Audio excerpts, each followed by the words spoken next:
Allez, nous sommes toujours sur le salon Materials and Light édition 2021, 7e édition, une interview un peu spéciale avec Ghislain Auclair. Ghislain, bonjour. Bonjour Frédéric.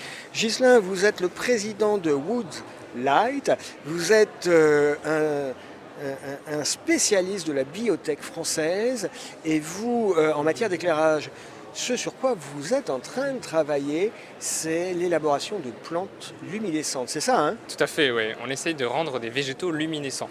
Donc créer des plantes bioluminescentes, c'est toute une biotechnologie qui va permettre de créer une nouvelle lampe Ouais. qui va permettre d'émettre de la lumière sans consommer d'électricité.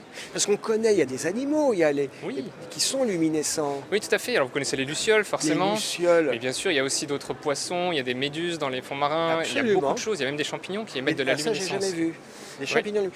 Alors, sans rentrer dans la technique, je crois que vous-même, vous êtes docteur en biologie. Est-ce qu'on peut expliquer simplement comment on fait, ça vient d'où cette lumière? Eh ben, la bioluminescence, c'est une réaction naturelle qui se produit en fait dans les cellules des organismes. D'accord. Et donc c'est deux molécules qui se rencontrent, la luciférase et la luciférine. La luciférase. Oui, et quand ces deux molécules se rencontrent, elles vont attirer de l'oxygène et produire de la lumière en fait. D'accord, ça fait un flash. C'est ça. Ça fait un D'accord. flash plus ou moins continu. Bon, vous, c'est de la French Tech, vous êtes une société strasbourgeoise. Oui, tout à fait. Vous êtes cette année à Materials and Light pour participer à la table ronde Repenser la lumière urbaine. Votre entreprise est jeune, 2018?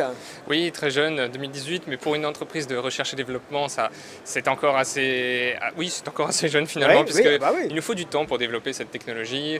Actuellement, nous avons travaillé sur la luminescence, laquelle était la plus adaptée à des plantes, et puis nous avons réussi à la transférer à des cellules végétales. Donc aujourd'hui, on a réussi cette étape-là, on a des cellules végétales luminescentes, et on travaille à les régénérer, donc à créer une plante entière qu'on espère d'ici l'année prochaine. D'accord. Là, l'idée, c'est de pouvoir passer à la production, peut-être pas industrielle, mais à une production, entre guillemets, normale, où la plante se reproduit. Oui, une petite production comme vous dites, hein. L'idée c'est d'adapter le produit à son marché, hein. Donc du coup avoir vraiment les toutes premières pour voir ce que ça donne, quel est l'intérêt, et puis par la suite, pourquoi pas s'attaquer à d'autres nouvelles variétés, ficus, lierre, orchidée, on pourrait imaginer beaucoup de choses. Je dois avouer, une vaste culture, c'est un peu la première fois que j'entends parler de plantes bioluminescentes. Ça existe déjà à travers le monde ou c'est... Alors il y a eu des essais par le passé, mais qui étaient plutôt à vocation de recherche en fait, D'accord. pour étudier la luminescence dans Ouais. les feuilles.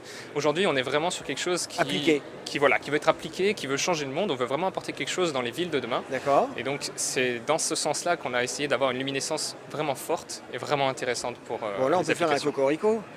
Cocorico alors. Hein? Non, mais pour une fois qu'on a une tech française qui est réellement en rupture et qui n'a pas encore été copiée, c'est bien. Oui.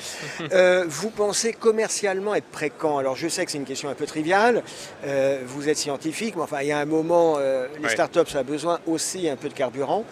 On est en 2021, ça fait 3 ans que vous tournez. Tout à fait, tout à fait. Alors comme je vous disais, on a des prototypes l'année prochaine, et donc l'idée c'est de pouvoir les transformer en produits. Donc il y a encore quelques expérimentations à faire. Donc d'ici 2023, on devrait pouvoir commercialiser les premières plantes luminescentes. D'accord. Est-ce qu'on peut rappeler, à moins que ce soit confidentiel, et dans ce cas on comprend très bien, le type de végétaux sur lesquels vous travaillez? Alors, Est-ce qu'on fait ça avec n'importe quel végétal ou est-ce qu'il faut des végétaux qui ont une prédisposition à la lumière, entre guillemets? Alors non, en fait, ça peut potentiellement s'adapter à tout type de plante. Aujourd'hui, on travaille sur une plante de laboratoire, ce qui est une cousine du tabac.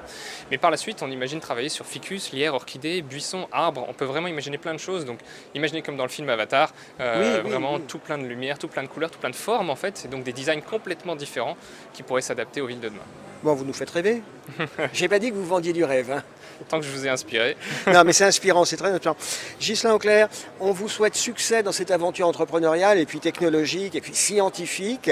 Je le rappelle, vous êtes le président et sans doute le fondateur aussi de Wood Light, société strasbourgeoise. Vous étiez cette année au salon Materials and Light pour participer à la conférence table ronde Repenser la lumière urbaine.